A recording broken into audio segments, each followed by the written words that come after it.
Sallallahu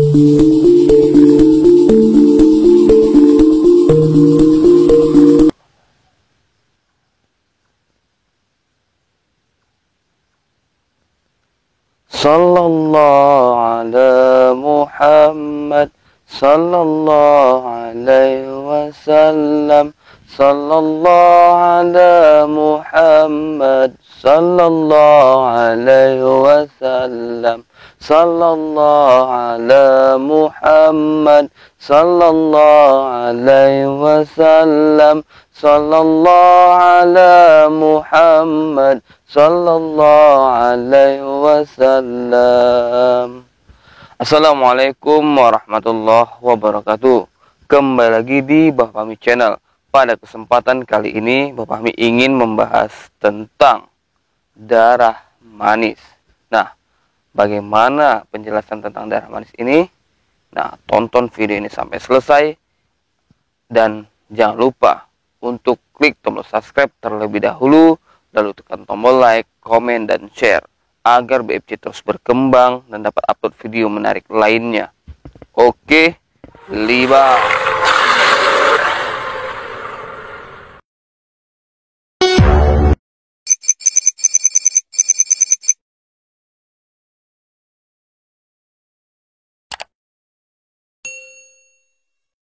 Wasofil anbiya wal mursalin wa ala alihi washabihi ajma'in. Ya, pertama-tama dan yang paling utama kita tetap memanjatkan puja syukur kita atas karya Allah Subhanahu wa taala yang mana sampai saat ini kita masih diberi kesehatan, keselamatan, kekuatan sehingga kita dapat berjumpa, bertemu kembali di Bapak Fahmi Channel. Nah, mungkin pada kesempatan kali ini BFC membahas tentang darah manis. Pastinya sahabat BFC juga sering mendengar tentang darah manis ini gitu kan, dan masih penuh dengan tanda tanya gitu. Tapi mungkin ada juga yang sudah paham gitu kan. Jadi BFC akan membahas tentang darah manis ini apa sebenarnya gitu kan. Nah, tapi sebelum melanjutkan pembahasan itu, BFC kembali menghimbau jika ada yang ingin berkonsultasi terus mempertanyakan tentang hal-hal yang berkaitan dengan hal gaib. Nah, silakan DM di IG Bapak Fahmi Channel, itu baba_fahmi18, dan jangan lupa untuk di follow. Nah, tapi sebelumnya yang udah DM, mohon maaf responnya agak slow karena posisi memang BFC saat ini lagi banyak kerjaan mengenai laporan-laporan di kantor. Jadi BFC mohon maaf jika DM-nya itu agak balasnya agak tertunda gitu, agak lambat. Nah, jadi minta maaf sebelumnya. Nah, mungkin ada juga yang mempertanyakan ini di mana. Ini lokasi memang pas di apa namanya? Ya di alam lah gitu kan. Niat nih samping kiri kanan nih kolam ikan. Di belakang itu persawahan. Nah, jadi mungkin saat ini backgroundnya agak lebih lain gitu ya. Kayak biasanya memang BFC lebih suka kayaknya yang berkaitan dengan langsung dengan alam gitu. Jadi kembali untuk membahas tentang darah manis gitu kan. Nah, jadi darah manis ini sering dibahasakan di masyarakat, sering terdengar ketika ada mungkin seseorang gitu kan yang memang ada kejadian-kejadian aneh mungkin gitu kan. Jadi ada dikait-kaitkan dengan darah manis ini gitu. Di apa sebenarnya darah manis ini? Jadi yang pertama penjelasan itu darah manis ini ya mungkin bisa disamakan dengan tulang wangi gitu kan, ataupun misalnya yang sering-sering terdengar lah gitu bahasa, kayak ada bahasa-bahasa mungkin youtuber lain kan, kayak tulang wangi, baru ada apa ya namanya, tulang rusuk yang jarang atau apa itu sering saya dengar ataupun saya mendengarkan referensi dari YouTube sebelah gitu kan. Tapi darah manis ini tidak lain tidak bukan hampir seperti itu juga gitu, tapi ini berkaitan ya bahasanya di darah gitu. Jadi darah manis ini ketika seseorang memiliki darah manis ini pastinya dia akan lebih peka terhadap hal-hal yang berkaitan dengan gaib gitu. Nah itu, maka ya bisa dibilang dia disenangi. Pemilik darah ini disenangi oleh bangsa mereka gitu. Banyak yang tertarik untuk hinggap ataupun mendampingi gitu kan orang yang memiliki darah manis ini gitu. Karena pemilik darah manis ini bagi mereka itu spesial gitu. Baik itu auranya, energinya gitu kan, spesial gitu. Dan memang pemilik darah manis ini pastinya akan ada khodam atau leluhurnya yang mendampingi. Nah, itu dia spesialnya juga kan, pastinya ada kaitannya dengan khodam leluhur ataupun uh, leluhur terdahulu yang memang memiliki keilmuan, maka akan mendatangi anak cucunya yang memang mewarisi ataupun memiliki darah manis ini.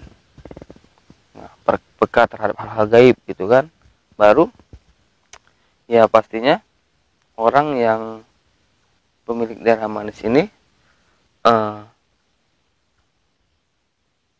apa namanya, seringlah gitu merasakan gangguan-gangguan yang berkaitan dengan bangsa sebelah gitu. Mungkin kelihatan sekelibetan gitu kan, baru mencium bau-bauan wangi ataupun apa gitulah, lalu mendengar. Jadi panca inderanya itu lebih terbuka gitu pemilik darah manis ini. Mungkin yang bisa dibilang kalau misalnya di film gitu kan, GGS gitu, itu darah suci gitu, yang jadi incaran para vampir. Begitu juga ini jadi incaran para ini, dalam arti untuk dijadikan tempat gitu.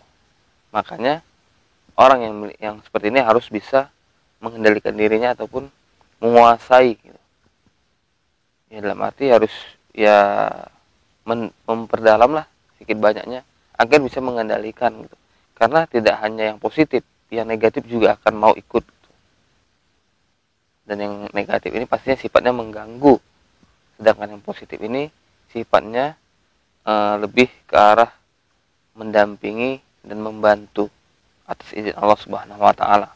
Nah, jadi darah manis ini juga ya tidak jauh, tidak apa, dari persamaan lah sama si tulang wangi gitu kan.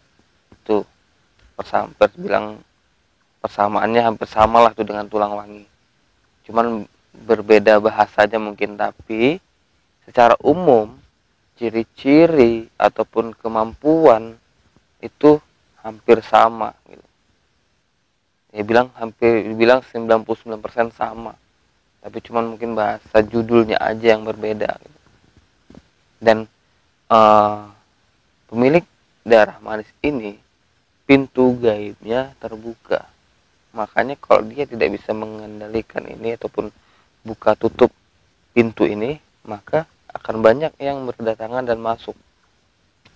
Nah, makanya orang-orang yang seperti ini harus bisa tutup, bisa buka gitu, agar bisa mengendalikan gitu. Ya bisa memilah dia.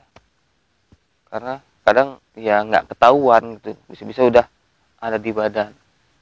Saya pribadi aja memang kadang udah merasa udah nggak nyaman kali, baru wah ini nggak betul, ini pasti ada gitu, makanya dibersihkan secara mandiri gitu kan. Makanya orang-orang yang memiliki darah emas ini setidaknya sedikit banyaknya memahami lah cara membersihkan, cara menutup ataupun membuka pintu gaibnya gitu, agar bisa tidak terpengaruh yang negatif ini gitu. Karena yang negatif inilah yang cukup berbahaya kalau dia mempengaruhi kita. Ya bisa seperti orang yang udah terlalu banyak negatif tuh, orang itu akan seperti kebingungan, sering bingung gitu kan. Ketika apa namanya, mau, kadang sering lupa gitu mau mengerjakan ini, tapi kalau yang terkerjakan hal lain gitu. Apa sih yang tadi yang mau kukerjakan, lupa gitu. Karena memang posisinya kalau namanya negatif ini bersama tubuh, ya pastinya itu kayak ya orang-orang yang mungkin yang banyak pekerjaan menumpuk sehingga timbullah stres. Itu juga negatif, energi negatif yang lebih dominan. Ya, begitu juga dengan mereka, ketika emang energi negatif kita dominan, maka yang negatif itu akan mudah cepat datang. Nah, jadi saran saya, tetaplah sering beribadah, bersolawat, berzikir gitu kan, agar energi negatif ini bisa diredam gitu. Selesai sholat ataupun lagi bekerja, kalau ya mungkin dulunya sering ke musik DJ ataupun musik pop, sekarang DJ diganti pop dengan sholawat, musik sholawat. Jadi ketika kita menghidupkan musik sholawat, maka kita akan otomatis kadang sambil ikut gitu.